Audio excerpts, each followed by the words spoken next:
रुकिए, अगर आप महादेव के भक्त हैं तो कुछ मिनट मेरे साथ जरूर रहिए। दोस्तों, अब सावन खत्म होने वाला है और सावन खत्म होने से पहले मैं आपसे एक सवाल पूछना चाहती हूँ, जिसका जवाब आपको अपने अंदर से देना होगा, अपनी अंतर आत्मा से देना होगा। क्या आप लोग वो जवाब दे सकते हैं? क्या इस सावन में आपने पूरे महीने सिर्फ महादेव को जल चढ़ाया है या अपने अंदर भी कुछ आप लोगों ने बदला है? ये मेरा सवाल है और इसका जवाब आपको अपनी अंतरात्मा से देना है, क्योंकि अगर आपने इस वीडियो को आखिरी तक देख लिया तो हो सकता है कि महादेव की भक्ति को आपके देखने का नजरिया बदल जाए। और हाँ, आखिरी में मैं आपको एक ऐसी बात बताऊंगी जिससे हम महादेव की भक्ति में अक्सर कर उसे भूल जाते हैं। तो जुड़े रहिएगा आगे इस वीडियो में। तो हाय फ्रेंड्स, मैं हूँ नीलम कुशवाहा और आप देख रहे हैं नीलम कुशवाहा ब्लॉगर। तो नीलम कुशवाहा ब्लॉगर में आपका स्वागत है। तो अगर आप इस चैनल पर नए हो तो प्लीज इस चैनल को सब्सक्राइब कर दीजिए और बेल आइकन प्रेस जरूर कर दीजिए। सावन का महीना हम सबके लिए बहुत खास होता है दोस्तों। इस महीने महादेव के भक्त मंदिर जाते हैं, भगवान को जल चढ़ाते हैं, बेलपत्र अर्पित करते हैं और ओम नमः शिवाय का जाप भी करते हैं और भोलेनाथ से अपने मन की बात भी करते हैं।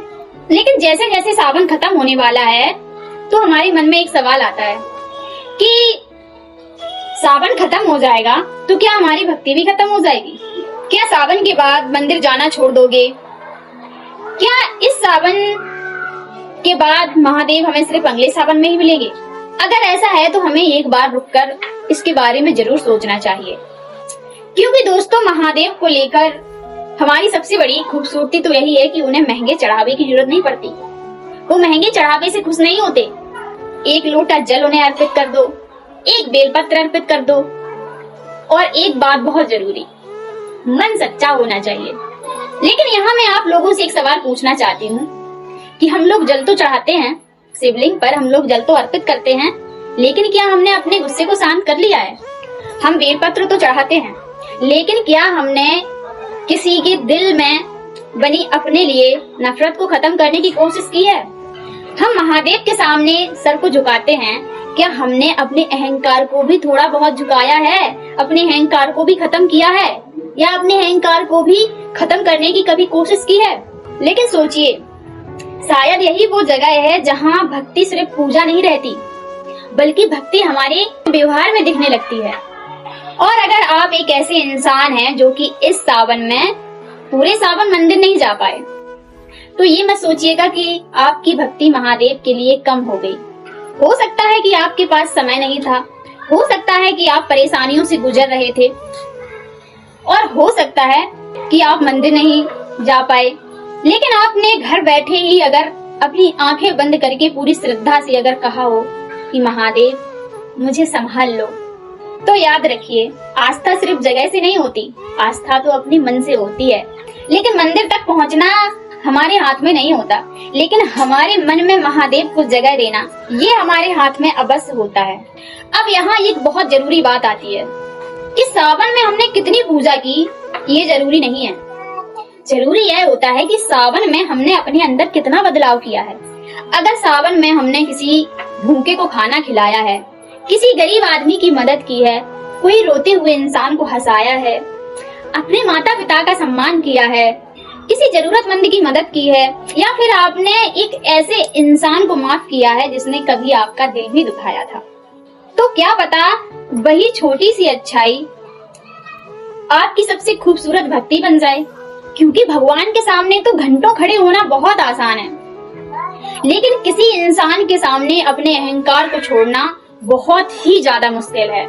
मंदिर में हाथ जोड़ना बहुत आसान है, लेकिन किसी जरूरतमंद के लिए हाथ को आगे बढ़ाना बहुत ही ज्यादा मुश्किल है। और अब बात करते हैं उन लोगों की जो कि इस सावन में महादेव से बहुत कुछ मांगते रहे, लेकिन उनकी मनोकामना इस सावन में पूरी नहीं हुई है।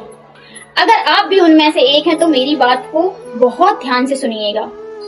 मनोकामना पूरी ना हो तो ये मत समझिएगा कि भगवान ने आपकी प्रार्थना नहीं सुनी। कभी कभी हम जिस चीज के लिए जिद कर रहे होते हैं वो हमारे लिए सही नहीं होती। हम कहते हैं भगवान हमें ये चाहिए, भगवान हमें वो चाहिए, और महादेव की तरफ से जवाब आता हो कि अभी तुम्हें ये नहीं कुछ और चाहिए। तो इसलिए अगर इस सावन आपकी इच्छा पूरी नहीं हुई, आपकी मनोकामना पूरी नहीं हुई, तो ये सोचकर महादेव से दूर मत हो जाना कि महादेव ने मेरी इच्छा को नहीं सुना, महादेव ने मेरी इच्छा को पूरा नहीं किया। क्योंकि भक्ति का मतलब तब नहीं है जब हमें कुछ चाहिए। अपने ईश्वर पर तो तब भी विश्वास करना चाहिए जब जवाब आने में समय लग रहा हो। सावन कुछ ही दिनों में खत्म होने वाला है। अब मंदिर में सावन वाली भीड़ भी कम हो जाएगी, लोग अपनी रोजमर्रा की जिंदगी में वापस लौट जाएंगे। लेकिन दोस्तों, क्या महादेव सिर्फ सावन के ही हैं? नहीं, सावन तो एक महीना है, लेकिन महादेव के प्रति हमारी आस्था, हमारा विश्वास, हमारी पूजा सिर्फ एक कैलेंडर की मोहताज नहीं होनी चाहिए कि सावन आया, लोटा उठाया, जल चढ़ाने लगे और जैसे ही सावन गया वैसे भी महादेव भी चले गए। ऐसा नहीं होना चाहिए मेरे दोस्त। सावन में हर हर महादेव बोलना बहुत आसान है, लेकिन सावन खत्म होने के बाद भी अच्छे कर्म करते रहना, यही सबसे बड़ी परीक्षा है और यही असली परीक्षा है। सावन में शिव मंदिर जाना बहुत आसान है, लेकिन सावन के बाद अपने घर के बुजुर्गों की सेवा करना, ये सबसे बड़ी बात है। सावन में व्रत रखना ये बहुत ही आसान है, लेकिन सावन के बाद अपने अंदर की बुराइयों का अंत करना ये बहुत ही मुश्किल है। तो अगर आप पूछ रहे हैं कि सावन खत्म होने से पहले हमें क्या करना चाहिए, तो मैं आपको कोई कठिन चीज नहीं बताऊंगी। बस आज एक बार महादेव के सामने बैठिए। अगर मंदिर जा सकते हैं तो मंदिर जाइए, और अगर नहीं जा सकते हैं तो अपने घर में ही महादेव को याद कीजिए। एक लोटा जल चढ़ाइए, एक बार ओम नमः शिवाय जरूर बोलिए, और साथ में अपने मन में एक बात कहिए कि महादेव, मेरी जिंदगी में जो सही है उसे बनाए रखना, और जो गलत है उसे पहचानने की मुझे बुद्धि देना। और अगर आपके मन में किसी के लिए बहुत ज्यादा गुस्सा है तो उसे थोड़ा कम करने की कोशिश कीजिए। अगर किसी से गलती हुई है तो उसे माफ करने की कोशिश कीजिए, और अगर आपने किसी का दिल दुखाया है तो माफी मांगने में देर मत कीजिए, क्योंकि शायद यही वो चीजें हैं जो सावन खत्म होने के बाद भी हमेशा आपके साथ रहेंगी। और मैं एक बात अपने दिल से कहना चाहती हूँ कि जिंदगी में हर किसी की एक अपनी लड़ाई चल रही है। कोई पैसे के लिए परेशान है, कोई रिश्तों से परेशान है, और कोई तो अपने भविष्य को लेकर परेशान है, और कोई अपने परिवार से परेशान है, और कोई तो बाहर से हंस रहा है लेकिन अंदर से पूरा टूट चुका है। अगर आप भी ऐसे दौर से गुजर रहे हैं तो एक बार महादेव से जरूर कहिए कि भोलेनाथ, अब सब कुछ संभाल लो, मैं बहुत थक चुका हूँ। सावन हमें विश्वास सिखाता है, सावन हमें त्याग सिखाता है, और सबसे बड़ी बात, और सावन हमें यह भी सिखाता है कि भगवान को पाने के लिए मंदिर जाना जरूरी नहीं है, अपने कर्मों को भी अच्छा बनाना जरूरी है। इसलिए सावन खत्म होने से पहले अपने आप से एक वादा जरूर कीजिए कि मैं महादेव को सिर्फ सावन में ही याद नहीं करूंगा, मैं परेशानी में भी उनका नाम लूंगा, और दुख में भी उनका शुक्रिया अदा करूंगा, उनका धन्यवाद करूंगा, और जिंदगी चाहे जैसी भी हो उन पर विश्वास कभी नहीं छोड़ूंगा, उन पर मेरा विश्वास हमेशा बना रहेगा।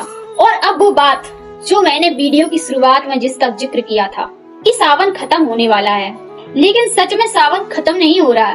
सावन हमारे अंदर एक याद छोड़कर जा रहा है कि महादेव से सिर्फ मांगना ही नहीं है, उन पर विश्वास भी करना है।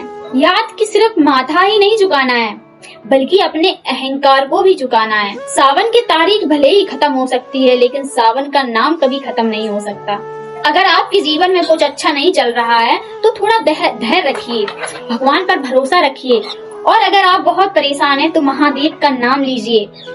तो चलिए सावन के इस आखिरी पड़ाव पर हम सब मिलकर महादेव से एक वादा करते हैं। और दोस्तों, सावन हमें सिर्फ पूजा नहीं सिखाता है, सावन हमें धैर्य सिखाता है, और महादेव से प्रार्थना करते हैं कि हे महादेव, हमें इतना मजबूत बनाना कि हम मुश्किल समय में भी कभी टूटे नहीं, और इतना विनम्र बनाना कि सफलता में भी हमें कभी घमंड ना हो, और इतना समझदार बनाना कि हम सही और गलत में फर्क कर सकें, और इतना विश्वास दिलाना कि परिस्थितियां चाहे जैसी भी हो, हमारा हाथ आपके नाम से कभी ना छूटे। और अगर आप महादेव के सच्चे भक्त हैं तो कमेंट में जरूर लिखिए ओम नमः शिवाय, और इस वीडियो को उस इंसान तक जरूर पहुंचाइएगा जिसे भगवान के नाम की और उन पर विश्वास की सबसे ज्यादा जरूरत हो। तब तक के लिए राधे राधे, जय भोलेनाथ, ओम नमः शिवाय, हर हर महादेव।